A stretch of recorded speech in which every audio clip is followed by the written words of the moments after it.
Welcome to Penrose Learning, where we make understanding easy. You begin by confirming the exact target, account, device, or service showing a revoked Scarlet status, and note its revocation ID so you can reference it.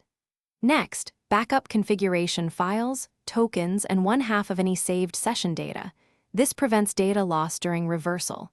Make sure you have admin credentials or authorized access, plus recovery contact info. Once these prerequisites are set, start the first corrective command or UI flow immediately. This reduces propagation of the revoke. You now perform the core actions to remove the Revoke Scarlet flag. Revoke and then reissue tokens or certificates in the correct order so dependencies rebind cleanly. While doing that, update access control lists, roles, and relevant metadata to clear Scarlet markers. This prevents automatic reapplication.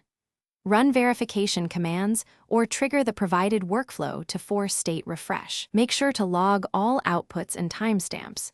These traces explain why operations succeeded or failed, and they help you undo steps if something unexpected. You finish by validating that services are healthy and permissions behave as expected. Run connectivity checks and permission tests to confirm the Scarlet marker is gone. Once stability is proven, remove temporary backups and close the change request, but keep audit logs for the retention window.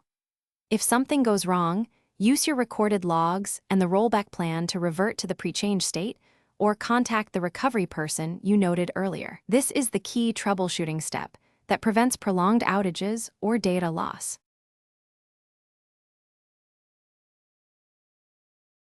Thanks for watching. If this was helpful, leave a like and consider subscribing. See you next time.